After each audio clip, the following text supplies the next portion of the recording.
আজকে আমরা আলোচনা করছি টেন্স। টেন্সের বাংলা মানে ক্রিয়ার কাল। আমরা এর সংজ্ঞায় যাওয়ার আগে প্রথমে তিনটি এক্সাম্পল দিয়ে বিষয়টি বোঝার চেষ্টা করব। প্রথম এক্সাম্পল, আই ইট রাইস। পরবর্তী এক্সাম্পল, আই এট রাইস। তারপরের example, I will eat rice.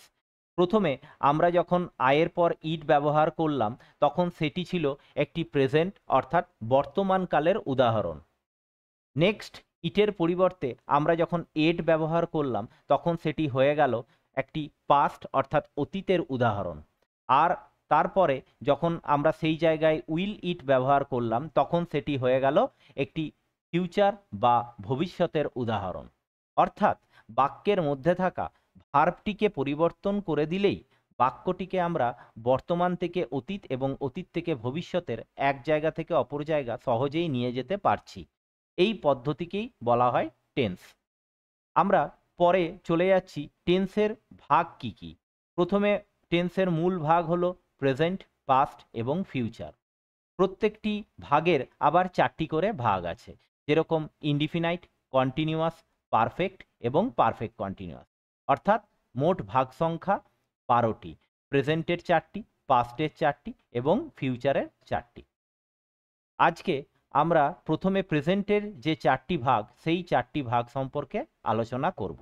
প্রথম ভাগ হলো প্রেজেন্ট ইনডিফিনাইট টেন্স, অর্থাৎ বর্তমানে কোনো একটি কাজ হয় অথবা কোনো একটি অভ্যাস অথবা চিরন্তন সত্য, এগুলি বোঝালে সেগুলি সবই প্রেজেন্ট ইনডিফিনাইট টেন্সের অন্তর্ভুক্ত হয়। এক্ষেত্রে বাক্যের গঠন কীরকম হয়? এক্ষেত্রে বাক্যে প্রথমেই একটি সাবজেক্ট থাকে, তারপর মেন ভার্ব বা বিভার্ব থাকে, তারপর অবজেক্ট থাকে।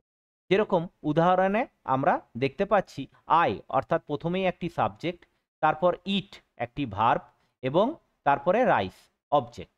এইভাবে বাক্যের গঠনটি অনুসারে উদাহরণটি আমরা পেলাম।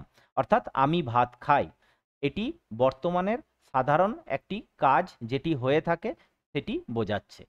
এক্ষেত্রে মনে রাখতে হবে যে সাবজেক্ট যদি থার্ড পারসন সিঙ্গুলার নাম্বার হয়, যেরকম এই উদাহরণটি, সে প্রতিদিন স্কুলে যায়, সাবজেক্ট এখানে হি অর্থাৎ থার্ড পারসন সিঙ্গুলার নাম্বার।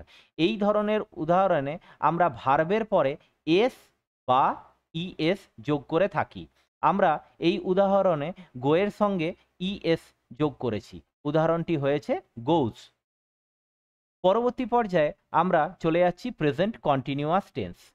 এটি নাম থেকেই আমরা বুঝতে পারছি কন্টিনিউ কথাটির উপরে জোর দেওয়া হয়েছে, অর্থাৎ বর্তমানে কোনো একটি কাজ চলছে, এই বোঝালে সেটি প্রেজেন্ট কন্টিনিউয়াস টেন্স হবে।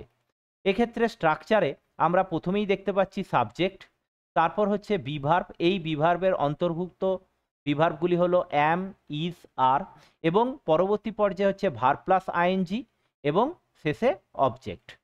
উদাহরণে দেখতে পাচ্ছি আই অ্যাম ইটিং রাইস, অর্থাৎ প্রথমে আই সাবজেক্ট, তারপর হচ্ছে অ্যাম, অ্যাম ইজ আর, তিনটি বিভার্বের মধ্যে অ্যাম এবং ইট প্লাস আইএনজি ইটিং এবং নেক্সট হচ্ছে রাইস।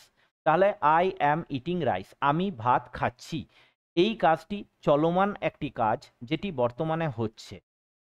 এক্ষেত্রে নোট হিসেবে আমরা মনে রাখতে পারি আয়ের পরে অ্যাম বসবে, হি, সি, ইট এই সমস্ত এর সবের পর ইজ বসবে এবং প্লুরাল ফর্ম যেমন ইউ, দে এই সবের ক্ষেত্রে আর বসবে।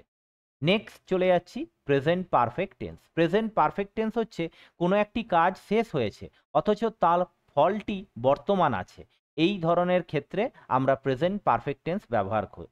এক্ষেত্রে স্ট্রাকচার যখন আমরা দেখব, প্রথমে সাবজেক্ট, তারপর সাবজেক্ট অনুসারে হ্যাভ বা হ্যাজ, তারপর ভার্বের পাস্ট পার্টিসিপল এবং অবশেষে অবজেক্ট।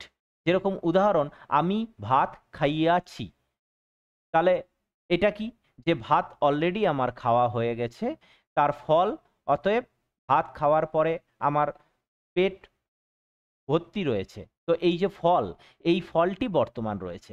উদাহরণে আমরা কি পাচ্ছি, আই সাবজেক্ট, হ্যাভ বা হ্যাজের মধ্যে আয়ের সাপেক্ষে হ্যাভ, তারপর হচ্ছে ভার্বের পাস্ট পার্টিসিপল এটা ইট, ইট ভার্বের পাস্ট পার্টিসিপল ইটেন আর অবজেক্ট হিসেবে রাইস। এক্ষেত্রে নোট হিসেবে মনে রাখতে হবে subject third person singular number অর্থাৎ হি, সি, ইট এইসবের ক্ষেত্রে হ্যাজ, এবং অন্যর ক্ষেত্রে যেমন উই, ইউ, দে এইসবের ক্ষেত্রে প্লুরালের ক্ষেত্রে হ্যাভ বসে। এরপর চলে যাচ্ছি প্রেজেন্ট পারফেক্ট কন্টিনিউয়াস টেন্স। এইটি হচ্ছে কোনো একটি কাজ অলরেডি শুরু হয়ে গেছে, এখন চলছে এবং আরও কিছুক্ষণ চলবে, এই রূপ বোঝালে সেটি হয়ে যায় প্রেজেন্ট পারফেক্ট কন্টিনিউয়াস টেন্স। সাবজেক্টের স্ট্রাকচার কি থাকে? প্রথমে সাবজেক্ট, তারপর হচ্ছে হ্যাভ বা হ্যাজ, তারপর হচ্ছে বিন, তারপর মেন ভার্ব প্লাস আইএনজি, তারপর ফর, ফ্রম অথবা সিন্স, তারপর অবজেক্ট। উদাহরণে আমরা পাচ্ছি কি, আমি 2 দিন ধরে কাজটি করিতেছি, অর্থাৎ 2 দিন আগে কাজটি আমি শুরু করেছি, এখনও করছি, আরও অনির্দিষ্ট কিছু সময়ের জন্য কাজটি আমি করব।